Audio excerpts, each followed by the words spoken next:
आज आप सुने एकादशी व्रत का उद्यापन कथा। जय एकादशी माता मैया, जय एकादशी माता। तुम्हें हो विष्णु प्रिया, तुम ही हो जग जननी। जय एकादशी माता, जय एकादशी माता। एकादशी व्रत का उद्यापन तब किया जाता है जब व्रत रखने वाले श्रद्धालु स्त्री पुरुष कुछ समय तक नियमित यह वर्ष तक निश्चित संख्या में नियमित व्रत करते हैं। भगवान को साक्षी मानकर व्रत के संकल्प की पूर्णता अंतिम व्रत के पश्चात उसके उद्यापन करने पर पूरी होती है। व्रतों के संकल्प का पूर्ण फल तब ही मिलता है जब कि उसका उद्यापन अर्थात संपन्न विधि विधान पूर्वक संपन्न किया जाता है। अनाथ ओ एकादशी व्रत अधूरा ही माना जाता है। उद्यापन किए बगैर कोई भी व्रत पूरा नहीं माना जाता है।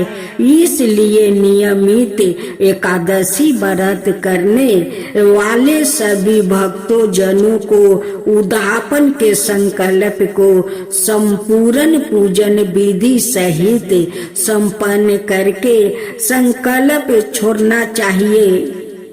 माघ मास कृष्णा पक्ष की एकादशी को करना चाहिए। माघ मास में अथवा भीम तिथि को भी उद्यापन किया जा सकता है। दशमी के दिन एक समय भोजन करके एकादशी के दिन स्नान आदि से पवित्र होकर उद्यापन करे। संकल्प लेने में शुक्ला पक्ष की अथवा कृष्णा पक्ष की एकादशी को व्रत का उद्यापन करने का संकल्प करे। 12 ब्राह्मणों को घर पर भोजन करवाने का उल्लेख मिलता है।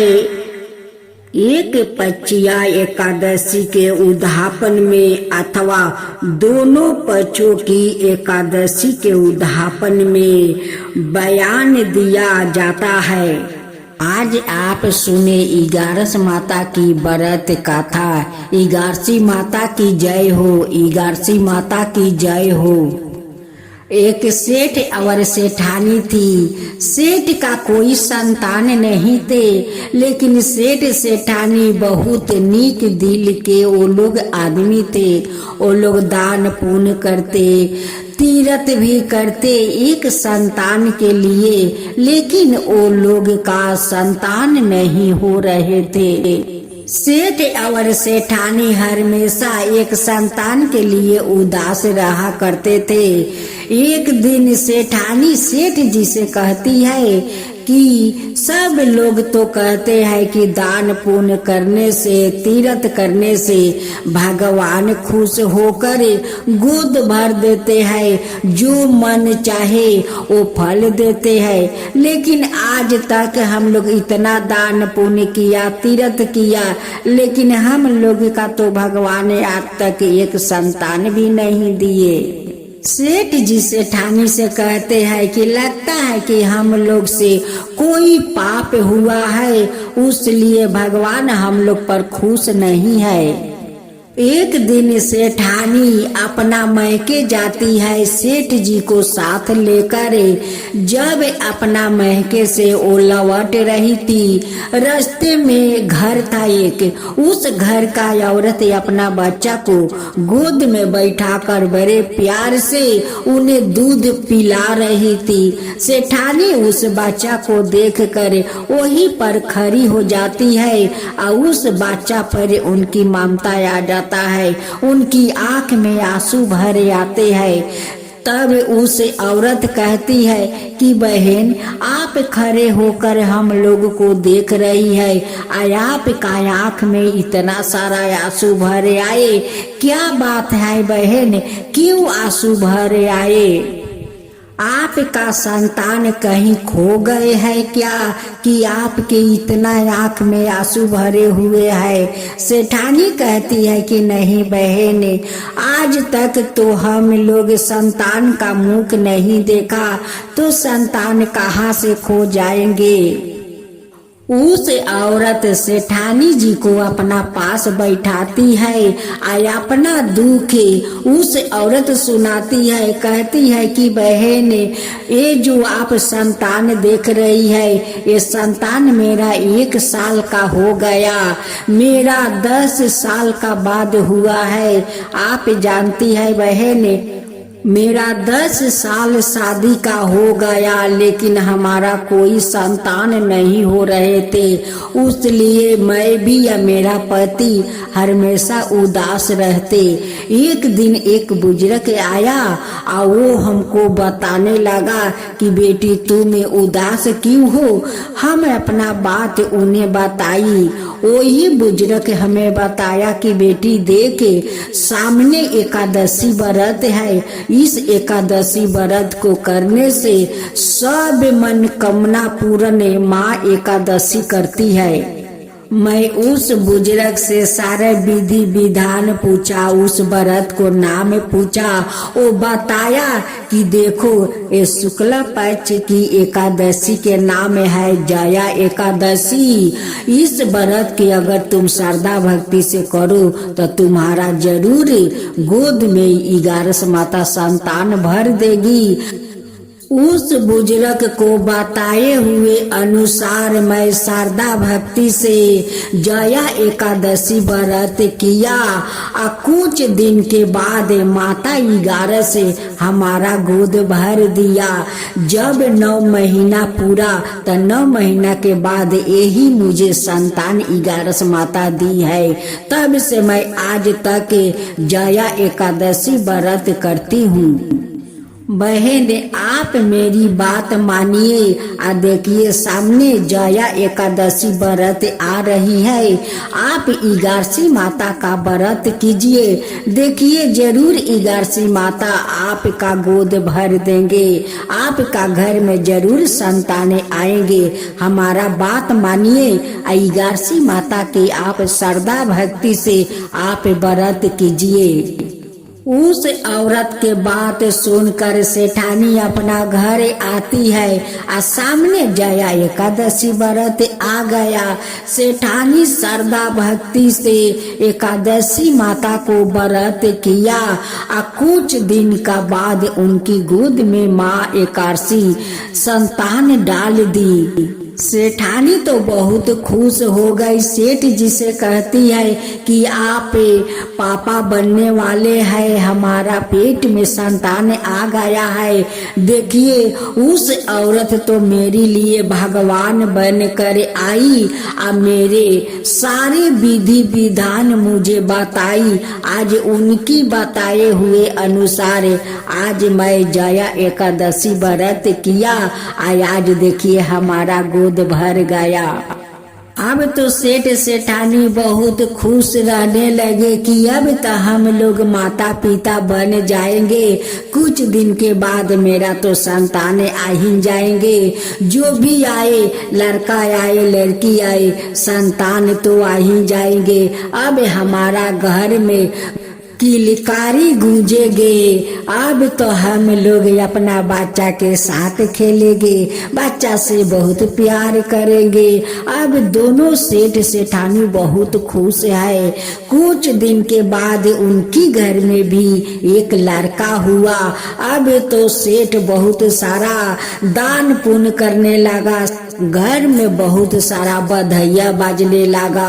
अड़ोसिन पड़ोसिन सब घर में आती है। सेठ जी सभी को भोजन करवाते हैं। अब बहुत खुश है, बहुत खुश है। और सभी के दान दक्षिणा देकर वो विदाई करते हैं। सेठ जी सभी से एक बात कहते हैं कि देखो भाई बहनों, आप लोग जाया एकादशी व्रत करो। इगासी माता आप लोग का भी मनोकामना पूरा करेगी। आप लोग भी श्रद्धा भक्ति से इगासी माता को व्रत कीजिए।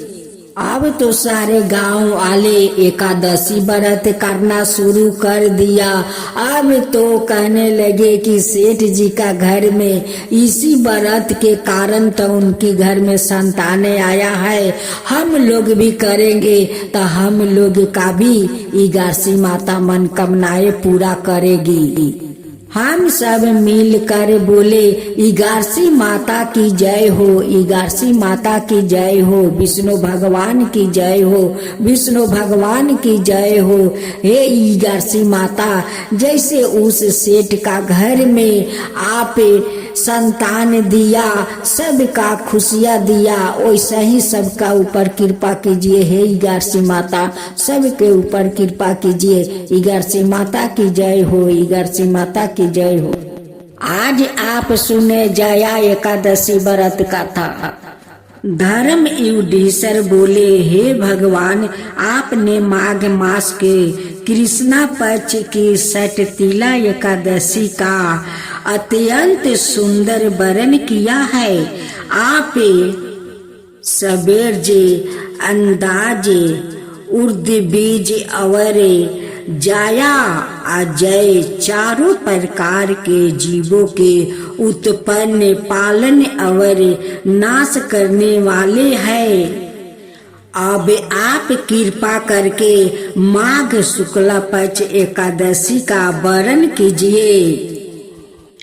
इसका क्या नाम है, इसका व्रत की क्या विधि है और इसमें कौन से देवता का पूजन किया जाता है। श्री कृष्णा जी कहने लगे, हे राजन, इस एकादशी का नाम जया एकादशी है।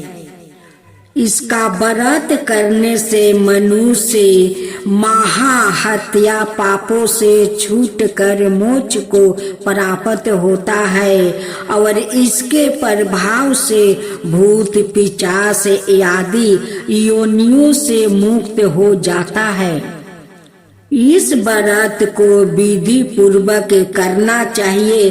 अब मैं तुमसे पद्म पुराण में वर्णन इसकी महिमा की एक कथा कहता हूँ। देवराज इंद्र स्वर्ग में राज करते थे और अनाय सब देवगण सुख पूर्वक स्वर्ग में रहते थे।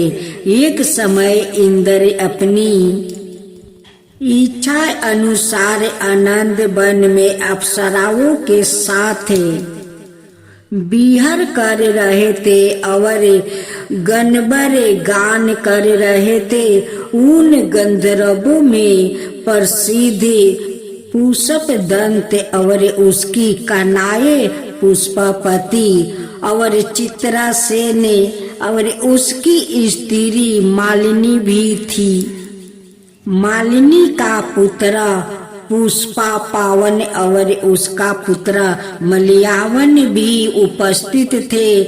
पुष्पापति गंधर्व कन्या मलयान वन को देखकर उस पर मोहित हो गई। मलाये वन पर काम बाण चलाने लगी। उसने अपने रूप लबनाए और हाव भाव से मलिया वन को बस में कर लिया। हे राजने, पुष्पापति भी अत्यंत सुंदर थी। अब वो इंद्र को प्रसन्न करने के लिए गान करने लगे, परंतु परस्पर मोहित हो जाने के कारण उनका चित्त भ्रमित हो गया था। इनके ठीक प्रकार ना गाने और ताल सवार ठीक ना होने से इंद्र इनके प्रेम को समझ गए और उन्होंने इसमें अपना अपमान समझकर उनको श्राप दे दिया। इंद्र ने कहा कि मूर्खो, तुमने मेरी आज्ञा का उल्लंघन किया है, इसलिए तुम्हें धिक्कारता हूँ। अब तुम दोनों स्त्री पुरुष के रूप में मर्त्य लोक में जाकर 50 रूप धारण करो और अपने किए का फल भोगो।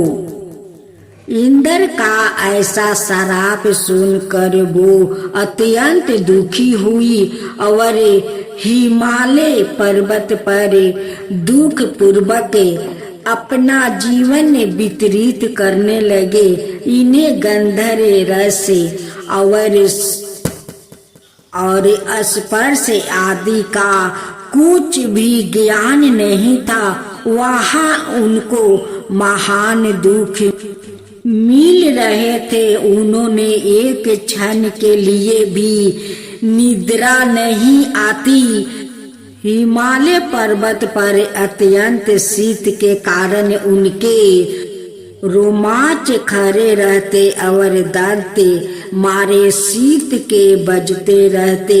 एक दिन पिशाच ने अपनी स्त्री से कहा कि पिछले जन्म में हमने ऐसा कौन सा पाप किया था जिससे हमको यह दुखदाई पिशाच योनि प्राप्त हुई। इस पिशाच योनि से तो नरक के दुख सहना ही उत्तम है। अतः हमें अब किसी प्रकार का पाप नहीं करना चाहिए। इस प्रकार विचार करते हुए वो अपने दिन व्यतीत कर रहे थे। देवो योग से सभी माघ मास में शुक्ल पक्ष की जाया नाम का एकादशी आई। उस दिन उन्होंने कुछ भी भोजन नहीं किया और ना कोई पाप कर्म ही किया। केवल फल फूल खाकर ही दिन व्यतीत किया और साये समय महान दुख से पीपल के वृक्ष के नीचे बैठ गए। उस समय सूर्य भगवान अस्त हो रहे थे। उस रात को अत्यंत ठंड थी। इस कारण वो दोनों शीत के मारे अति दुखित होकर मृत्यु के समान आपस में चिपटे हुए बड़े रहे। उस रात्रि उनको निद्रा भी नहीं आई। हे राजन, जाया एकादशी का उपासन और रात्रि के जागरण से दूसरे दिन प्रभावित होते ही उनकी पिशाच योनि छूट गई। अत्यंत सुंदर गंधर्व और अप्सराओं की देह धारण कर सुंदर वस्तु भूषणों से अलंकृत हो गई। उन्होंने स्वर्ग लोक को प्रस्थान किया। उस समय आकाश में देवता और गंधर्व उनकी स्तुति करते हुए पुष्प बरस करने लगे। स्वर्ग लोक में जाकर उन दोनों ने देवराज इंद्र को प्रणाम किया। इंद्र उनको पहले रूप में देखकर अत्यंत आश्चर्यान्वित हुए और पूछने लगे कि तुमने अपनी पिशाच योनि से किस प्रकार छुटकारा पाया, सो सब बतलाओ। मलयाबन बोला, हे देव इंद्र, भगवान विष्णु की कृपा और जाया एकादशी के व्रत के प्रभाव से ही हमारी पिशाच देह छूटी है। तब इंद्र ने कहा, हे मलयावन भगवान की कृपा और एकादशी के व्रत करने से ना केवल तुम्हारी पिशाच योनि छूट गई वरन हम लोग के भी बंदिनिया हो गए, क्योंकि विष्णु और शिव के भक्त हम लोग के बंदिनिया है। अत आप ध्यान है, अब आप पुष्पापति के साथ जाकर विहर करो।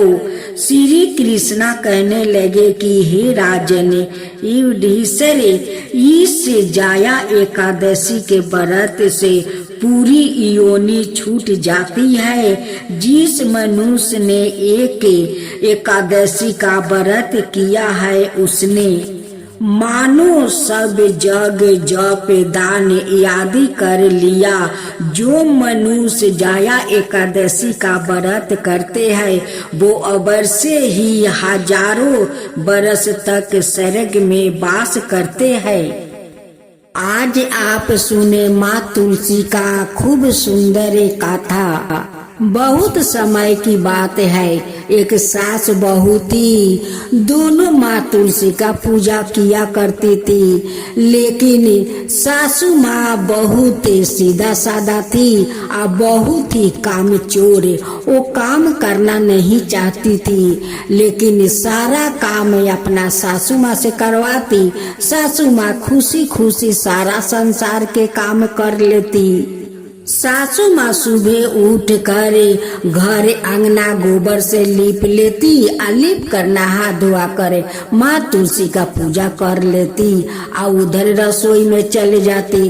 तब जाकर बहू सोकर उठती, उठ कर नहा धोआ कर माँ तुलसी का पूजा करके और जाकर बैठ जाती। लेकिन सासू माँ कभी नहीं कहती कि तुम इतना देर से क्यों उठती हो। सासू माँ का भोलापन का तो वो फायदा उठा रही थी, उसलिए तो अपना सासू माँ से सब काम करवाती, लेकिन खुद तो कोई काम करती नहीं, वो तो खुद काम चोर थी।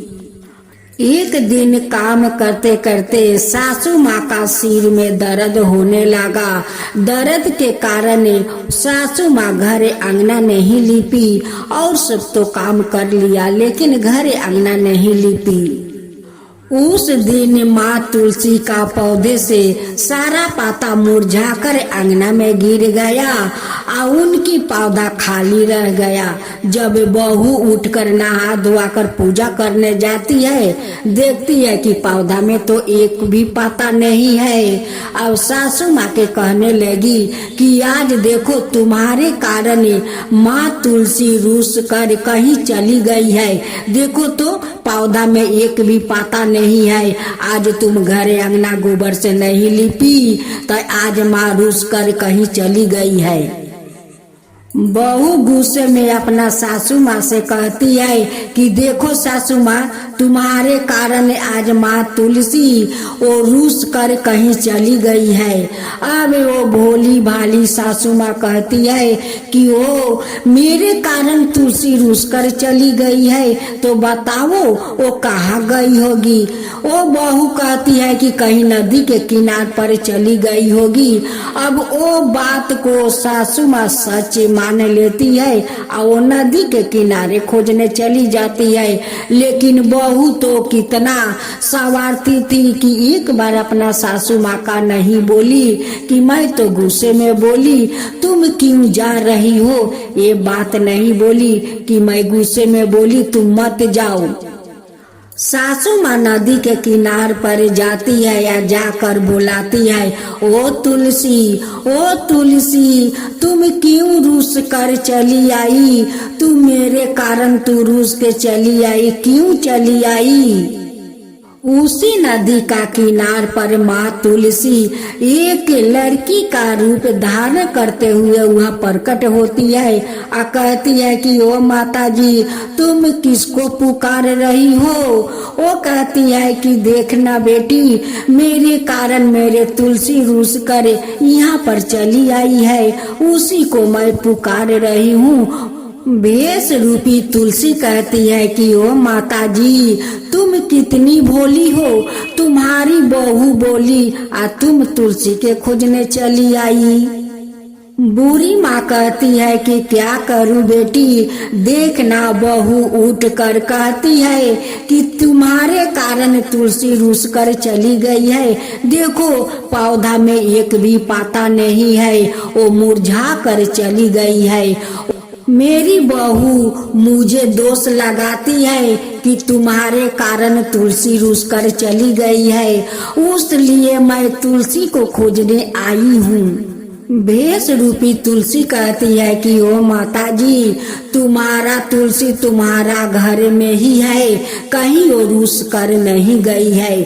सासू माँ कहने लगी कि नारे बेटी, जाकर देखे उस पौधे में एक भी पाता नहीं है और वो मेरे कारण वो रूस गई है। उनकी पेड़ में एक पौधा नहीं है, अगर वहाँ रहती तो उनकी पेड़ में पाता रहता। तुलसी कहती है कि चलो माता मेरे साथ, मैं देखता हूँ कि तुम्हारा उस पौधा में तुलसी है या नहीं है। जब सासू माँ उस लड़की को साथ जाती है तो उनकी बहू देखकर कहती है कि मैं तुम्हें तुलसी को बुला कर ले आने को कहा था, तुम किसको बुला कर ले आई हो।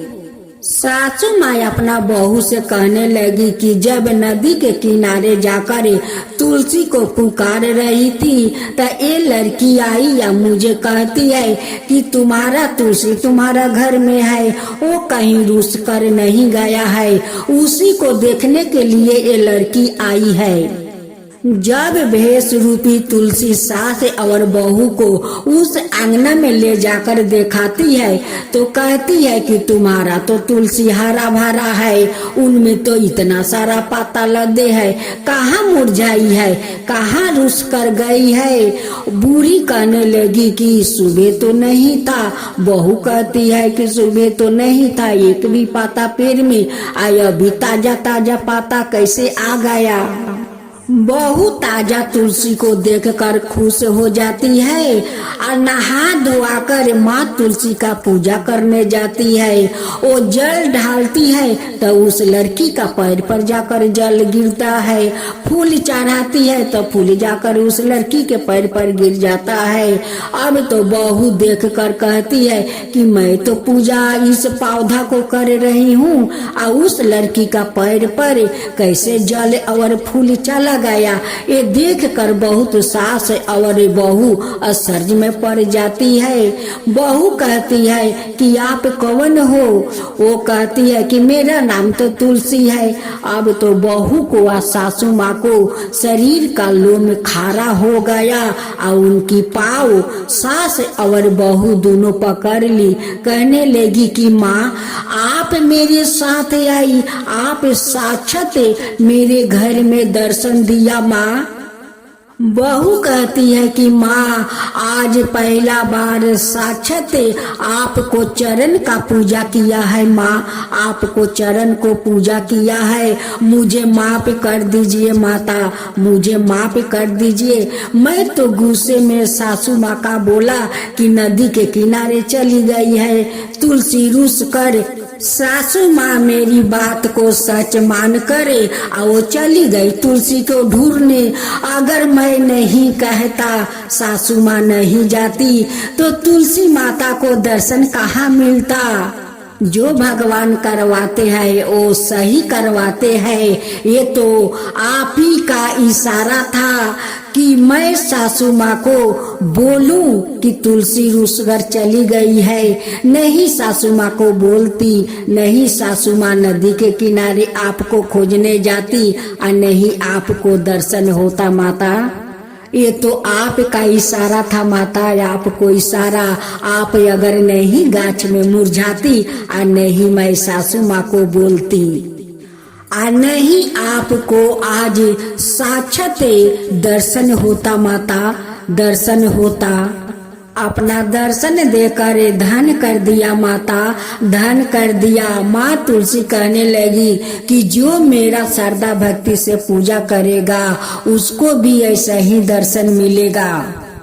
उनकी अन्न धन को प्राप्ति मिलेगा, सुख शांति को प्राप्ति मिलेगा, वैकुंठ को प्राप्ति मिलेगा जो मेरा श्रद्धा भक्ति से पूजा करेगा। हे माँ तुलसी, जैसे उस सास बहू को अपना दर्शन दिया वैसा ही सबको दर्शन दीजिए माँ। सब पर कृपा बनाए रखिए माँ, सबके ऊपर कृपा बनाए रखिए। माँ तुलसी की जय हो, माँ तुलसी की जय हो। जय जय तुलसी माता, जय जय तुलसी माता, सब जग की सुखदाता वरदाता।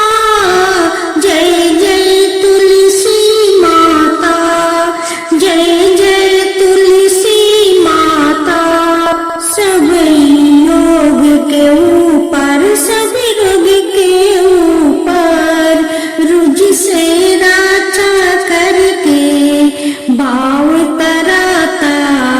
जय तुलसी माता, रुझ से राजा करके भाव तराता। जय तुलसी माता। बाहु पुत्री है सयामा, सुर बलि है गारामा, विष्णु प्रिया जो तुम के सेवे सो नर तर जाता। जय जय जय तुलसी माता, जय जय जय तुलसी माता। हरि कैसी सदी राजते, त्रिभुवन से हो बनती थी, पति थी जनों की तारानी, तुम हो भी खाता। जय जय तुलसी माता, जय जय तुलसी माता। लेकर जन्म बिजन में आई दिव्य भवन में, मानव लोगी तुम्हीं से सुख संपत्ति पाता। मानव लोगी तुम्हीं से सुख संपत्ति पाता। जय जय तुलसी माता, जय जय तुलसी माता। जय जय तुलसी माता, जय जय तुलसी माता, सब जग की सुखदाता वरदाता। जय जय तुलसी माता, जय जय तुलसी माता, सब योग के ऊपर, सब रोग के ऊपर रुझ से राजा करके भाव तराता। जय तुलसी माता, रुझ से राजा करके भाव तराता। जय तुलसी माता। बाहु पुत्री है सयामा, सुर बलि है गारामा, विष्णु प्रिया जो तुम के सेवे सो नर तर जाता। जय जय जय तुलसी माता, जय जय जय तुलसी माता।